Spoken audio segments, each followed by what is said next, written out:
This isn't a cloud video. I brought you out here to listen to the birdsong. I can hear the golden oriole. That isn't it.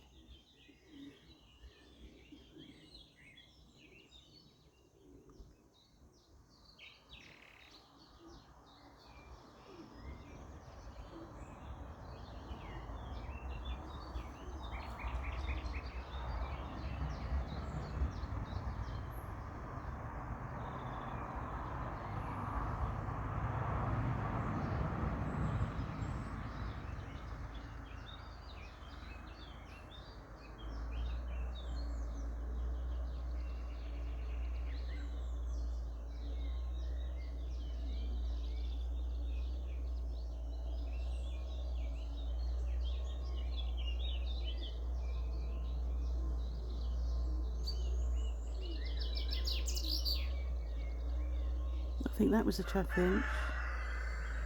That's a cockerel. That's annoying, whatever it is over there. Vehicle.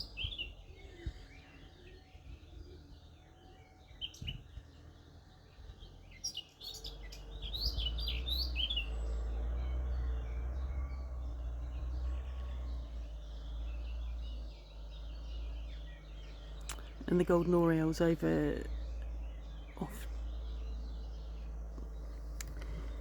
in that direction.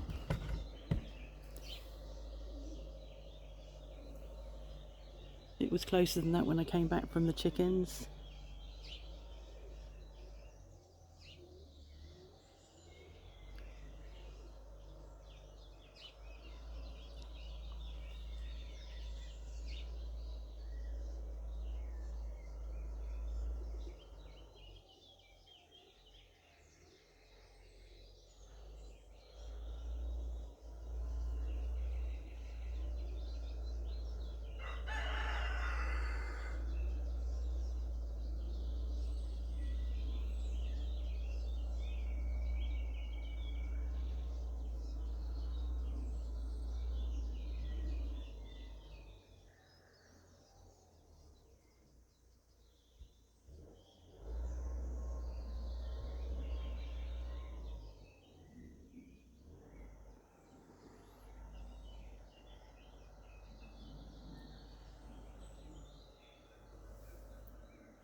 So, blood results. Bloody brilliant. And I can't download.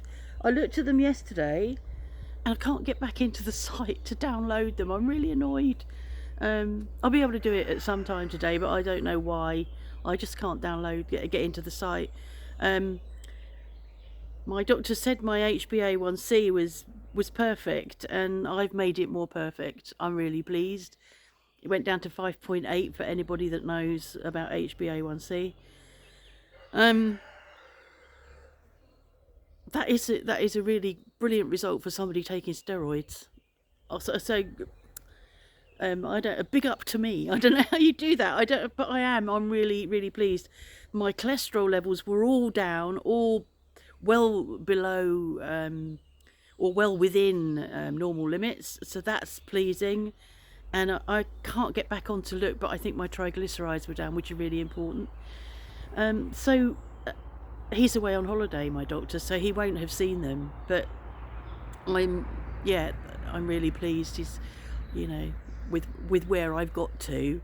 It's lovely to see some other than seeing the scales, which are down again today. Other than seeing that, other than feeling that I am trimming down, but to see blood results that are from my blood results look like those of a healthy person rather than somebody that's taking steroids with high levels of visceral fat and all of that. So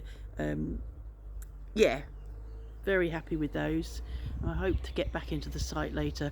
We didn't get marks through, so hopefully they'll come and then that'll get me back into the site.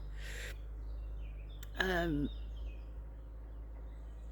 going to the bio shop later because I want Mark's eating more oats, and I've probably said it before, but I was watching something from Professor Tim Spector some months ago, and he talked about how oats are dried off with pesticides before they're harvested, so they're one of the worst things you can eat if you're gonna for pesticides. So I want to buy I'm standing up trying to not knock the leg. I want to buy organic oats to avoid that.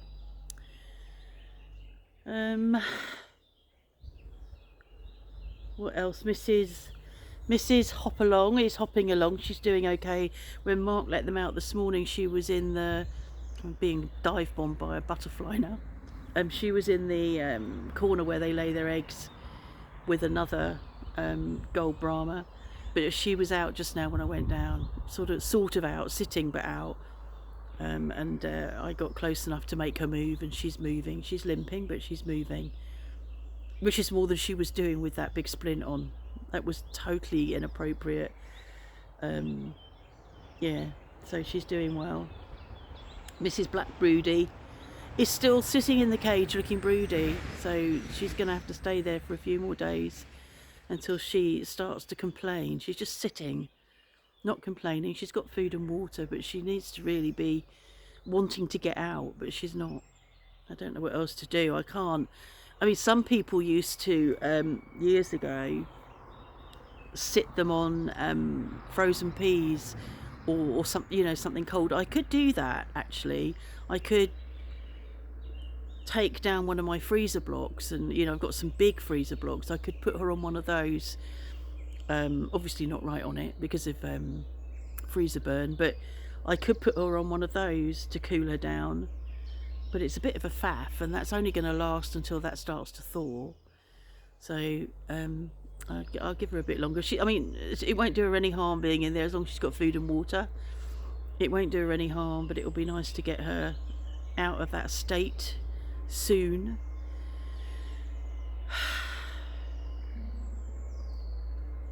That's irritating.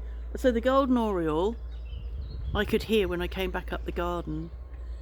From looking and seeing how the chickens were doing, but by the time I came out here with this, it was further over in the distance, and that vehicle, whatever it's doing, is blocking bird noise. So I'm just looking at the almond tree and thinking it could do with a bit of a stake on it. I might have to do that. So I'll show you the almond tree.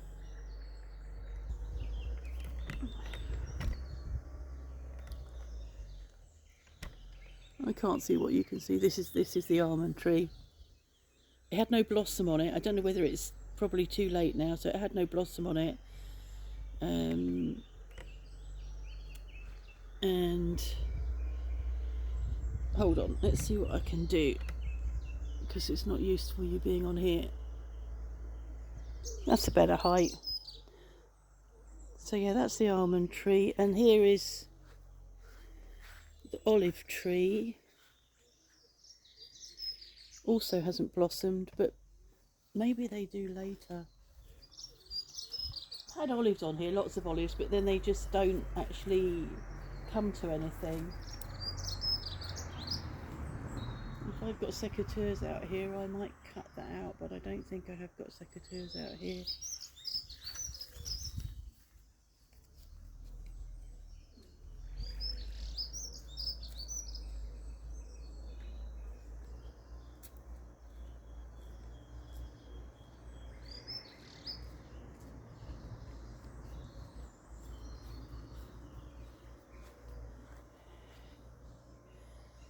No secateurs.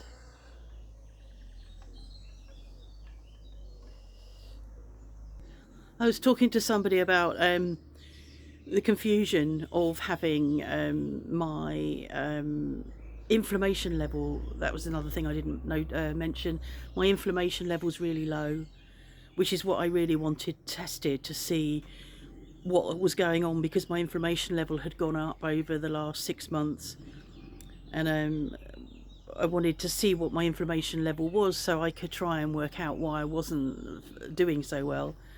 But my inflammation level is very, very low. I remember my rheumatologist speaking to me some months ago, saying to me that it will never be really low because you're so obese. well, it's 3.9, which is really low. So that's that myth out of the water. Not that I'm obese, but that it won't ever go low because of my obesity. So it's really low. So I'm sort of struggling to work out, well, why am I in pain? Why am I struggling? And somebody pointed out to me last night that this weather is not good for rheumatoid arthritis, which is the most obvious thing, isn't it? And I hadn't thought of it. You know, cold weather, we've had damp weather and cold weather. And so that's probably why. So I had thought about taking extra steroids to deal with how I'm feeling, but actually if my inflammation level's low, extra steroids aren't really going to make a difference. So I just decided I'm just going to suck it up, because there's nothing I can do about it really. I can't change the weather. I can't throw steroids at the weather. That would be good, wouldn't it? Here, have some of these and do one. So yeah. I've just been looking at this red robin that we planted out here, desperately looking for somewhere to put it. I'm not sure how well, whether it should be there. So it's right outside the back door. Looks lovely. It might be a bit too close to the house.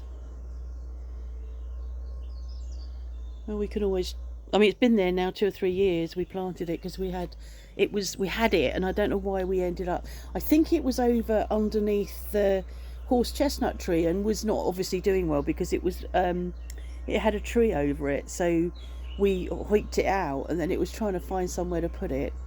So that's where it is. We can just keep pruning it back. I just don't know what the roots are like.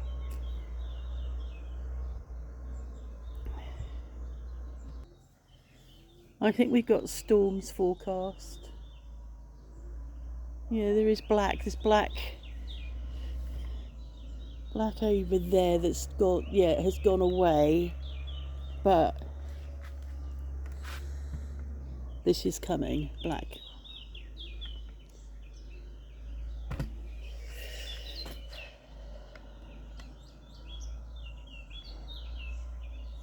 So I'm hoping between me talking and the sound of that vehicle that you have heard some birdsong, but you haven't heard the golden oriole.